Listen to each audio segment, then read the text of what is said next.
Mas enfim, você, né, na sua parte que você canta da música, né, que foi a música, que é o maior sucesso do ETPK, sim, né? É, dentro de Ubatuba. Dentro de Ubatuba, né? O Nós de Banco é mais.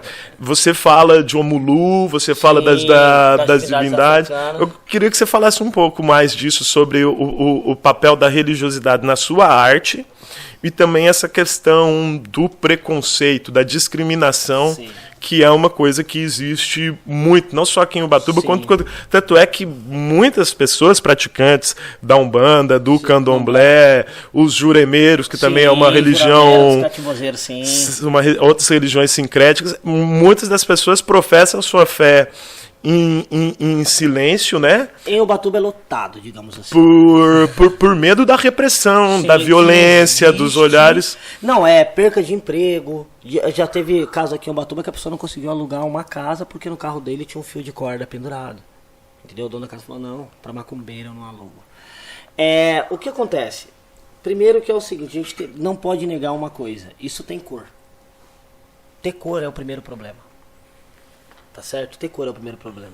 Se a gente hoje já tem um entendimento que nós não podemos mais chamar de descoberta do Brasil, porque você não descobre que já tinham povos, já tinham culturas, já tinham religiões, já tinham etnias e formas de se comunicar.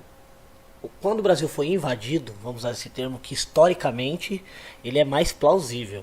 E não é só mais plausível, é fato. Quando ele foi invadido, você teve aqui no Brasil uma tentativa no primeiro momento, de escravidão indígena. Os portugueses não conseguiram por dois fatos. Primeiro, desconhecer o território. A mata é dos índios. Segundo, número populacional. Eram muitos. Hoje tem poucos, mas eram muitos. Você só vai conseguir a dominação forte europeia pós a vinda da primeira navegação escrava, que eles tinham conseguido no reino de Congo, através do cristianismo. Tá? E quando eu falo cristianismo aqui, eu quero dizer uma coisa. Eu sou devoto de Jesus, tá?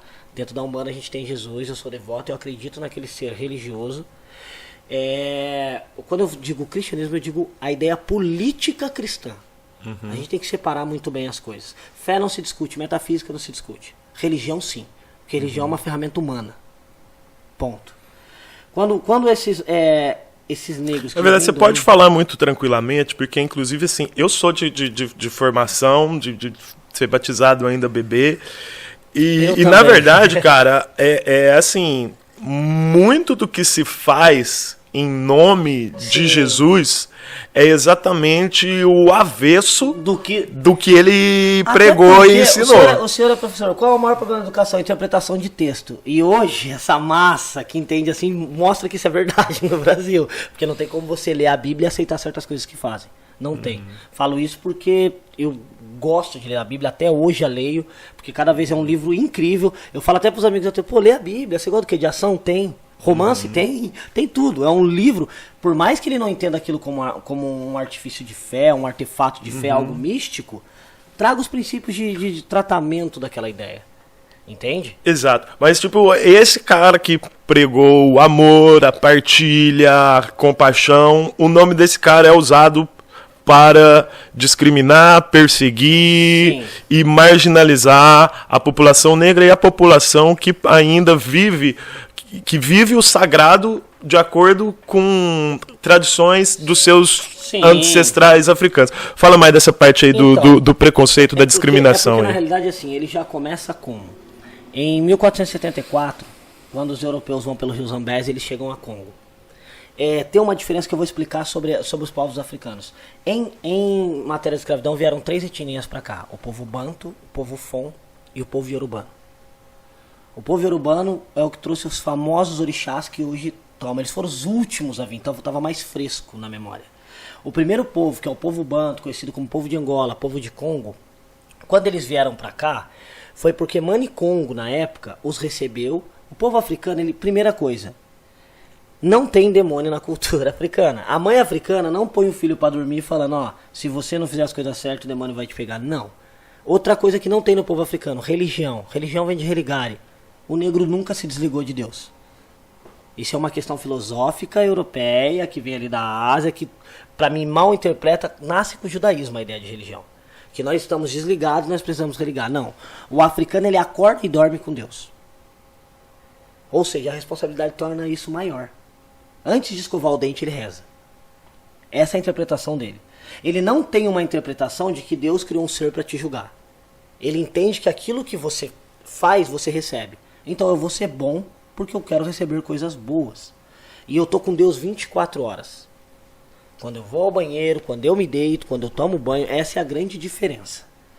Só que com a dominação europeia, eles tinham que trazer a maior ferramenta de captação de devotos, que é o medo. Quando você chega numa cultura que não se usa o medo para captar devotos, fica complicado. O filho mais novo de Manicongo vai para o Vaticano. Ele é o primeiro bispo da África Negra dentro do Vaticano. Manicongo morre, ele retorna, mata o irmão mais velho, porque lembrando que lá era um quesito cultural de reinado, o mais velho assumiu o trono. Óbvio, os europeus chegaram lá já com armas de fogo, tem o domínio daquele país. E aí, quando se chega a primeira embarcação negreira no Brasil, que tá... Aí existe uma margem entre 1527 e 1536, é discutível. Mas o que se sabe é que os primeiros negros que vieram não eram inimigos do Estado de Congo. Não eram estrupadores, não eram ladrões, não eram os prisioneiros. Foi todo negro que não se converteu ao cristianismo. A pergunta clara é, quem começou a escravidão? Isso as pessoas têm que saber.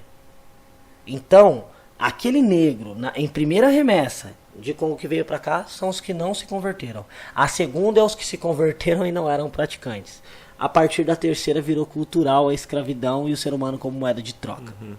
E aí começou a vir os inimigos do Estado. Em primeira instância, quem não aceitou Jesus virou escravo. Isso é fato, é relatado, hoje editado, hoje você consegue ter todas essas informações em fácil acesso, não é fake news, é só profundidade. E na verdade não é nem aceitou Jesus no sentido de Fé. a pregação, a fé, não. Quem não aceitou a submissão a um império Sim. que buscava sua legitimação ideológica usando a religião. Sim, né? e das formas mais brutais